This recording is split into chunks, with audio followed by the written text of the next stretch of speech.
So my name's Chris Purington. I'm a research technician in Bosco's lab. Uh, yeah, I was a student at USC. He was one of my old professors, and shortly after I graduated, offered me a job, and so I've known him since about 2011, and yeah, worked for him for about 3 of those years, and somebody I was very close to. So I guess to give a kind of a brief history. I was a psychology student at USC. Kind of developed an interest in research. I didn't really know what I wanted to do with my degree. Thought about doing therapy or whatever, but I kind of got a research interest around 2010.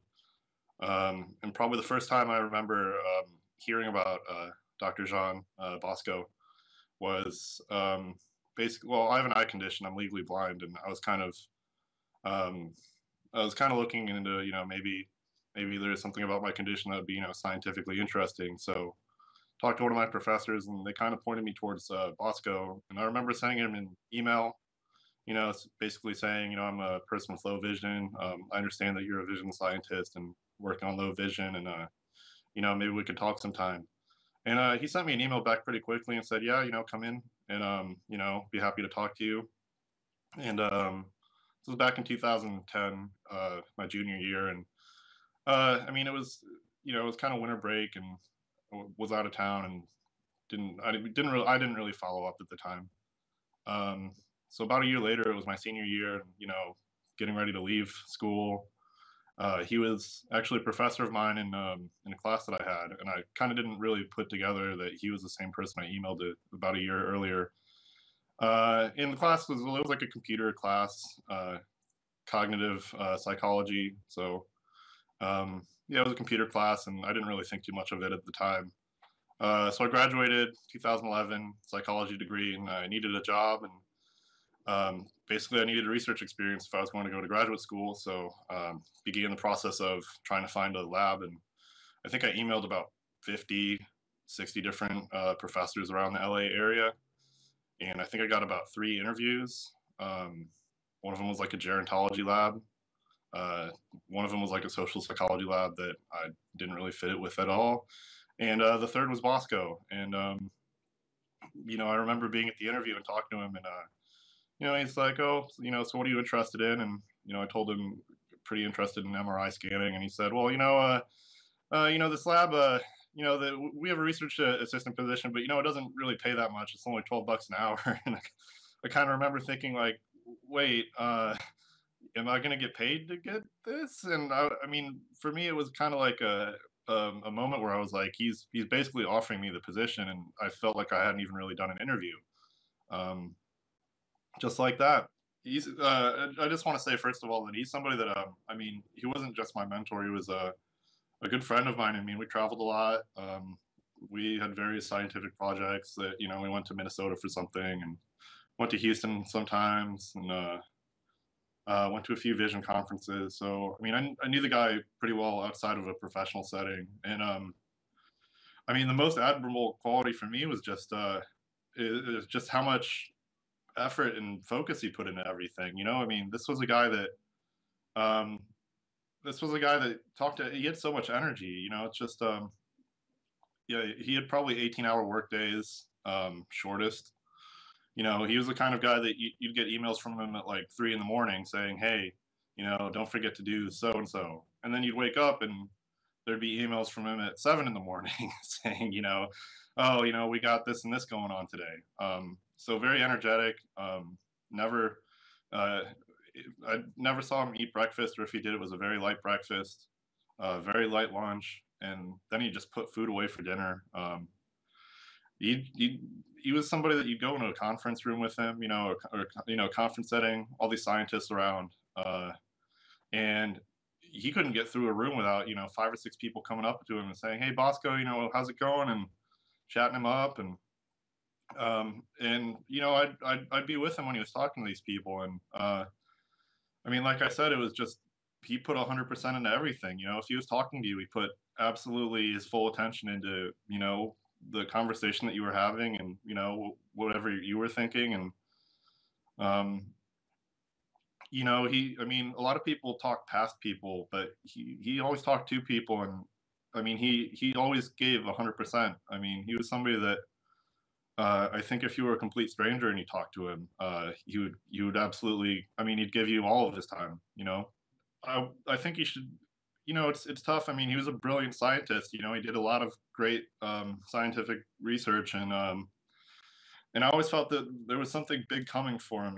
Like honestly, I I never would have thought that if I was talking to the news about him that I would be talking about his death instead of something that he did in life. I mean, but I mean, he was more than just a scientist. He was my mentor. He was somebody that really cared about the people that he was teaching and the people in his lab. He was somebody that, I mean, he wanted to see everybody at their full potential, and he thought a lot. He thought a lot about how best to mentor people and how to guide them and develop them. I mean, that was something he talked to me a lot about, not just my own development, but what kind of role a mentor has, in professional development. And I mean, I think he really loved all the students that he had. And I think that's what he should be remembered for. He should be remembered for somebody that, I mean, as much work as he put into his own research, and I mean, he had some great works that, I mean, I think the majority of his work was just, the talent that he developed and the people that he enabled to do some really great things. So that's kind of how I hope he'd be remembered. I'll say this: if you told me a week ago, I absolutely wouldn't have believed anything of this. I didn't know David too well. He was in the lab. Talked to him maybe 2 or 3 times in the last year. He was quiet. Not the most friendly guy, but I mean, if he had some big conflict with Bosco, I had no inkling of it. He was at lab meetings and very respectful, and yeah, I mean, there was no sign. I mean, I saw Bosco yesterday morning, and you know, I mean, I would have, I mean, I talked to him, and it was like, he wanted to meet with me about some projects we were working on. I said, we can wait till Monday. I mean, um, I had no idea. Uh, even when I heard the news that he got killed by a student, I mean, I thought it was some random graduate student that might have been in the program. I had no idea it was somebody in our lab until about this morning. So, um, yeah, if there were signs of it coming, I didn't see them. So, well, for me it's a bit of a trip. I guess he was killed around 4:30, and at the time, that's actually the building I work at. He was killed on the 10th floor, basically at our lab. And I mean, I was at campus, but I was actually looking for housing at the time. So, about 4 o'clock, I had a big housing meeting, and so I had no idea. I had my meeting, and then I commute back to Long Beach. It's about a 2-hour commute because I take public transit, and the phone was out of battery. So I got home at about 7:30, and checked my inbox and saw there was some incident on campus, and wasn't much detail about it. Had dinner and came back to my inbox, and there was an email from an AP reporter, Associated Press, basically telling me that Bosco was killed in a fatal stabbing, and um, you know, could I call in to say something about about who he was, and that's how I found out. I mean, it's devastating. Honestly, I'll tell you this: it feels like, I mean, he was just such a big impact on me as a person.